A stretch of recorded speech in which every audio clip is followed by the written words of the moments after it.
Hello everyone, welcome to the new video. And finally IBPS SO 2020 notification is out.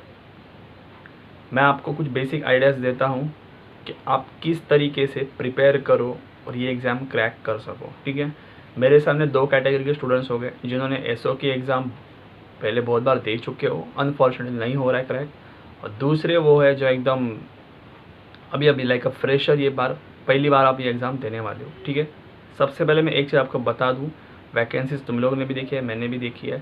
अगर एक दो चीज़ें हैं वहाँ पे तो एचआर वालों अभी हम सोचना बंद कर देंगे इस चीज़ के बारे में, वैकेंसीज कम है। और बिकॉज जो रिपीटर्स हैं मैं उनके लिए बता दूँ कि हमने ये चीज़ें पहले भी देखी हुई है, तो we will not waste time in discussing that, क्योंकि अभी हम पढ़ाई पे फोकस करेंगे तो बेटर होगा। और फ्रेशर्स है वो भी याद रखना, वैकेंसीज के बारे में ज़्यादा सोचना होगा। The only thing which is in your hand is preparation.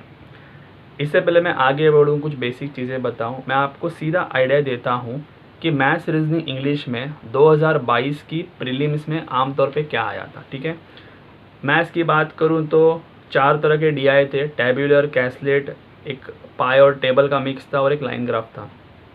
फिर नंबर सीरीज रॉन्ग थी, Q1 Q2 वाले 5 थे, DS यानी डेटा सफिशिएंसी के 2-3 क्वेश्चन थे, और अरिथमेटिक के 12-15 क्वेश्चन और अप्रॉक्सीमेशन के 5। ये इन जनरल था, पहले ये सुन लो फिर बाद में बताता हूँ। रीजनिंग में इन जनरल था कि सिलॉग्स, इनइक्वालिटी, ब्लड रिलेशंस, वो पेयर फॉर्मेशन वाले, एक मीनिंगफुल वर्ड बनाओ वो एक, direction, Chinese coding, odd man out, data sufficiency के 2-3, और पजल जो थे एक कंपैरिजन बेस्ड था, इसको आप रैंकिंग क्वेश्चन भी बोल सकते हो, मैं उसको पजल की तरह इंक्लूड कर रहा हूँ। स्क्वायर बेस्ड था, लीनियर बेस्ड था, मंथ एंड डेट मतलब वो 4 मंथ्स 2 डेट वो वाला था, एक डे पजल था। ठीक है, इंग्लिश में RC लगभग 18 से 20 मार्क के थे, वर्ड अरेंजमेंट था, cloze test, error, phrase replacement, then odd man out, sentence rearrangement, error था। ठीक है, ये बताने का पर्पज़ सिर्फ इतना ही है कि जिस एग्ज़ाम के लिए जा रहे हो उसका थोड़ा सा एक अंदाज़ा ले लो पिछले साल हुआ क्या था। आप में से बहुत लोगों ने एग्ज़ाम दिया भी है। मैं आपको एक चीज़ सबसे पहले बताता हूँ, अगर आप घर पे हो, पूरा टाइम घर पे हो ये सब एग्ज़ाम शुरू होने तक, मेरी एडवाइस है 3 घंटा रीजनिंग, 3 घंटा मैथ्स, 2 घंटा इंग्लिश के लिए बचा के रखो, और 1 घंटा, एटलीस्ट 1 घंटा मेंस का आपका जो भी सब्जेक्ट है उसकी प्रिपरेशन करते रहो। अभी आप प्रिपेयर करोगे तो 2 मंथ्स डाउन द लाइन आप ये शेड्यूल थोड़ा ऊपर नीचे कर सकते हो। मेंस के लिए बता दूं, जो फ्रेशर्स है कभी भी इसकी पढ़ाई ऐसे मत सोचना प्री के बाद टाइम मिलेगा, 60 मार्क का ही पेपर है, नहीं, 60 मार्क का ये फेवर में, लेकिन पढ़ना बहुत पड़ेगा। ठीक है, और आपने अपने ग्रेजुएशन या PG में कहीं ना कहीं चीज़ पढ़ी होगी, इससे आप स्टिक टू रहो। दूसरी चीज़, अगर आप ऐसे लोग हो जो रिपीटर्स हो, बार बार दे चुके हो, तो मेरी आपसे एडवाइस है डेली एक मॉक दो, डेली एक मॉक दो, और उसके बाद 1.5 घंटा, एटलीस्ट 1 से 1.5 घंटा पूरे क्वेश्चन पेपर को एनालिसिस करो। क्या करो, पहले रॉन्ग चेक करो जो तुम लोगों ने रॉन्ग किया, क्योंकि रॉन्ग अगर तुम लोग करते हो तो उसके लिए तुम लोग मेहनत कर रहे हो, सॉल्व किया, ABCD क्लिक किया, तो रॉन्ग क्यों गया वो पर्सनली तुम लोग हिट होना चाहिए। दूसरी चीज़, जो स्किप किए तुमने या फिर वो नहीं आए, what ever the reason, skip किया तो नहीं आए, उनको सॉल्व करने की कोशिश करो, उनको आंसर्स देखो, और उसके बाद for the sake of formality से ही आपने करेक्ट वाले भी चेक करना जो लास्ट में उन्होंने किए। ठीक है, ये एक एक मॉक शुरू करो। देखो, today is the 1 August 2023, I am making this video.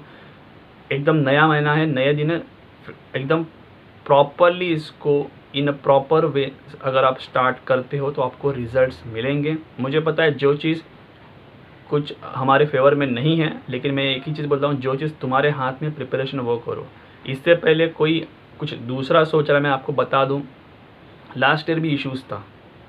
ठीक है, लास्ट ईयर भी इश्यूज़ थे वैकेंसीज़ के, जिन्होंने क्लियर किया, जिनको जॉब मिला ना, उनको भी इश्यूज़ था, उन्होंने भी गालियाँ वगैरह दी होगी, लेकिन उन्होंने एक चीज़ पे ध्यान रखा कि जो मेरे हाथ में है प्रिपरेशन, मैं अपने हाथ में वो रखूँगा, उतना करूँगा। उसके बाद वो कट ऑफ का थोड़ा सा लक एंड ऑल वो आपके हाथ में नहीं है, लेकिन आप अपना प्रिपरेशन हाथ में रखो and keep it in a positive way. ठीक है, और अच्छा, मैं 1 घंटा जो मेंस के लिए कह रहा हूँ वो आप अपने हिसाब से देखना, बट मेरे हिसाब से जो भी आपका स्ट्रीम है, AFO, HR, मार्केटिंग, IT जो भी है, एक बचा के रखो, पढ़ना शुरू करो। ये टाइम जो मिला है अभी करोगे तो बेटर होगा। ठीक है, एक्सक्यूजेस मत देना, पहले PO देखते हैं, पहले IBPS क्लर्क देखते हैं, चला जाएगा टाइम, फिर आप एवरेज कैटेगरी में आओगे, कम टाइम में ज़्यादा करना है, वैसे मत करो, ठीक है। ये भी एग्ज़ाम्स देते रहना, आरआरबी, पीओ, क्लर्क वगैरह दूसरे भी देते रहो, ठीक है। इसके अलावा मेरी एक एडवाइस है, अगर आप जॉब गोइंग हो तो एडवाइस है कैसे भी करके टाइम निकालो। आप पूरा नहीं मिलेगा जितना मैं बता रहा हूँ, बट कैसे भी करके या तो अर्ली इन द मॉर्निंग उठ जाओ या रात को थोड़ा सा 1-2 घंटा एक्सटेंड करो, बट ये करना आपको पड़ेगा। सिंपल है, करियर आपको चूज़ करना है, सैलरी मोटी आपको मिलेगी, करियर शेड्यूल आपका है, तो आपको ही इसका जवाब ढूंढना पड़ेगा। Should I wake up early in the morning और थोड़ा सा 1-2 घंटा में रात को खींच सकता हूँ, उस तरीके से प्लान करो। और एक चीज़, मैं ओवरऑल जो लोग घर पे हैं या फिर जॉब गोइंग है उनके हिसाब से बता रहा हूँ, जॉब गोइंग अपने टाइम के हिसाब से एडजस्ट करना। डेली के 5 पजल्स और 5 DI सॉल्व करो, मॉक भी दे रहे हो उसके अलावा, ठीक है। मैंने अभी पजल्स का जिक्र जो किया, एक बार फिर से बताता हूँ, लीनियर, स्क्वायर, सर्कुलर, मंथ, वैसे तो आप सभी जानते हो, बट इनमें से 5-5 का सेट बना के चलो, ठीक है। सोर्सेस मेरे से ज़्यादा आप लोग जानते हो, आप लोग सब्सक्रिप्शन वगैरह बाय वगैरह करते हो। मेंस वाले पजल ही सॉल्व करो, हालांकि इसमें एक ही एग्ज़ाम है, मतलब प्री में ही आएगा सब, ये रीजनिंग, मैथ्स, इंग्लिश वगैरह, ठीक है। लेकिन उसका प्रिपरेशन आप ऐसे रखो कि मेंस के हिसाब से रखना। और अभी जो आप एग्ज़ाम्स दोगे बीच में, RRB, PO, prelim clerk, RRB clerk, फिर आईबीपीएस क्लर्क, आईबीपीएस पीओ, ये 4-5 एग्जाम्स के निकलने वाले हैं, उसका भी अंदाज़ा लेना कि किस तरीके से पजल, किस तरीके से DI पूछ रहे हैं। मैं इन 2 चैप्टर्स का जिक्र इसीलिए कर रहा हूँ क्योंकि इनका वेटेज बहुत ज़्यादा होता है, ये आप भी जानते हो, ठीक है। और ब्लड रिलेशन में मैं एक छोटी सी एडवाइस देता हूँ आपको, जो मैंने पिछले पेपर्स में नोटिस की थी, सिर्फ एसओ में नहीं, दूसरे पेपर्स में ब्लड रिलेशंस वाला जो 2-3 मार्क का क्वेश्चन होता है, आप वो बना लेते हो, ये मम्मी पापा भाई बहन, लेकिन 1-2 क्वेश्चन ऐसे नोटिस किए, इवन आरआरबी पीओ के पेपर में भी नोटिस किया है कि जो वो ग्रैंडफादर जो होते हैं ना, वो ऊपर हाई जनरेशन में वो 2-2 निकल रहे हैं, यानी एक लड़की की तरफ से, एक लड़के की तरफ से। तो ऐसे अगर ब्लड रिलेशन की प्रैक्टिस करोगे तो आपके लिए बेटर होगा, क्योंकि अगर ये क्वेश्चन आने वाले एग्जाम में आया तो कम से कम मैं तो सरप्राइज नहीं होऊंगा, क्योंकि ये क्वेश्चन मैंने देखे हुए हैं। तो एक ही चीज़ है, स्टूडेंट्स को थोड़ी सी तंग कर रही है, और वो तंग क्यों कर रही है, क्योंकि दादाजी या फिर ग्रैंडफादर या ग्रैंड मदर हमको 2 ऊपर मिलते हैं, लेकिन अगर तीसरे दादाजी निकल के आए तो वो जो कपल रहता है उसमें से दूसरा जो पार्टी रहेगा उसके दादाजी होते हैं वो, तो वो संभलना मुश्किल होता है, थोड़ा सा एक आपको अंदाज़ा लगाना होता है। ऐसे क्वेश्चन की प्रैक्टिस करो। सिलॉक्स की बात करूँ, ओनली ऑफ यू वाले और ये वाले चैप्टर ये वाले like only A is B, इसका डायग्राम कैसे बनेगा, और सम नॉट वालों पे ज़रा खासा फोकस करना। मैं इजी वालों की बात नहीं करूँगा, इजी वाले सबको आते हैं, बट ओनली ऑफ यू या फिर ओनली ए इज़ बी का डायग्राम कैसे होगा, ठीक है, या फिर सम नॉट वाले में फोकस करो। और इसके अलावा जो आपकी कैलकुलेशंस रहेगी, मैं थोड़ा सा गाइड करूँ, थोड़ा सा कोशिश करो एटलीस्ट नंबर सीरीज़ के कुछ, क्वाड्रेटिक के कुछ, जितना मेंटली हो सके, जितना पेन का इस्तेमाल कम करो उतना बेटर है। सिर्फ आंसर लिखने के लिए अगर इस्तेमाल करो तो ठीक रहेगा। मैथ्स से तो मैं जानता हूँ सारी चीज़ें मेंटली होगी नहीं, लेकिन कुछ चीज़ें हमारे फेवर में हैं, तो वो चीज़ों पे वर्कआउट करना, और थोड़ा सा कैलकुलेशन में स्पीड ज़रा दिखाओ। देखो 17 5 जो मेंटली बता सकता है वो आपसे आगे है, रादर देन सॉल्विंग 5 7 कितना होता है। तो ये चीज़ें जो है, टेबल, स्क्वायर, क्यूब्स, एक हद तक आपके बाहर हो जाना चाहिए, इतनी प्रैक्टिस रखना, ठीक है। और इसके अलावा इंग्लिश के पेपर में मैं आपको एडवाइस दूंगा कि पहले आप रीडिंग कॉम्प्रिहेंशन वगैरह जो चीज़ें हैं ये एग्ज़ाम में नहीं करोगे। आपकी इंग्लिश ऑक्सफोर्ड जैसी भी रहेगी फिर भी आप पहले नहीं करोगे, क्योंकि पूरे पेपर का पर्पज़ यही होता है कि दिमाग को हमको काम कम देना है।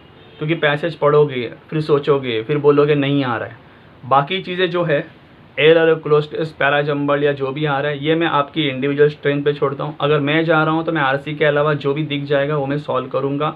अगर एक आधा स्किप करना पड़े एट वेरी मोमेंट, मुझे डाउट है तो मैं स्किप करूँगा, लेकिन आरसी किसी भी हालत में मैं वो पहले ही 20 मार्क का भी आ जाए तो भी मैं उसको हटा दूँगा, ठीक है। और एक एग्ज़ाम है तो स्टूडेंट्स बोलते हैं सर तो भर भर के डालेंगे क्या, देखो 50-50 के क्वेश्चंस डालने वाले, ठीक है। लेकिन मैं फिर भी एडवाइस करता हूँ तुम लोग इस पर अच्छे से फोकस करो। एंड जो पुराने लोग हैं, पुराने स्टूडेंट्स हैं, वो जानते हैं मेरी पर्सनल फेवरेट एग्ज़ाम है ये, क्योंकि इसमें मेंस में पूरा गेम बदल जाता है, एक ही पेपर आता है जो भी तुम्हारा स्ट्रीम के हिसाब से है।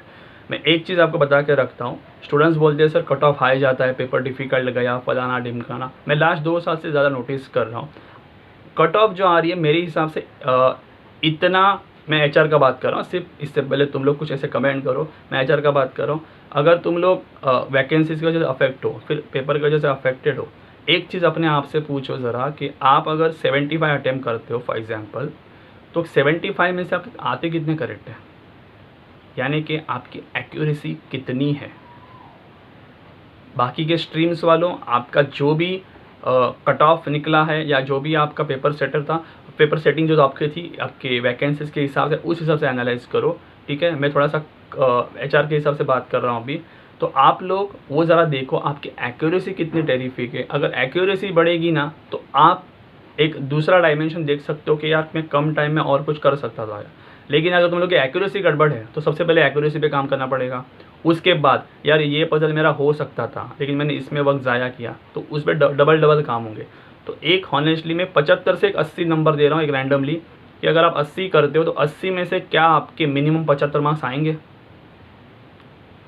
Minimum 75। And let me tell you very frankly, ये 75 में ना रीजनिंग और मैथ्स में 100% एरर फ्री देख रहा हूँ। इंग्लिश के ही मैंने कट किया, जो भी मैंने अप्रॉक्सीमेटली कट किया 80 में से 75, मतलब क्या इतना आपका एक्यूरेसी है। HR वालों ज़रा इसके बारे में थोड़ा सा सोचना स्पेसिफिकली, ठीक है। लास्ट ईयर की कट ऑफ वगैरह बाकी चीज़ों पे ज़रा गौर फरमाओ, एक बार देख लेना। हमने फाइल्स मैंने टेलीग्राम पे भेजी है, ठीक है। And if you have anything to share, anything आपका पास्ट एक्सपीरियंस, डेफिनेटली मुझे बता देना। बट प्रिपरेशन चालू करो, बहुत जल्दी ये इन्फो मिली है तो डेफिनेटली आपके पास टाइम उतना रहेगा। और पजल और DI को सबसे ज़्यादा इज्जत देना, ठीक है, अगर इन दो सब्जेक्ट्स की मैं बात करूँ तो, ठीक है।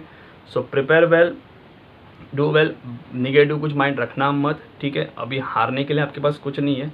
अगर आप रिपीटर्स भी हो, try one more time. Mains की प्रिपरेशन टेरिफिक रखो, डे 1 से ही रखना, ठीक है, ताकि आप प्री के बाद इतना शॉक में मत रहो क्या पढ़ूँ एंड ऑल दैट, ठीक है। Do well, God bless you, thanks for watching, thank you.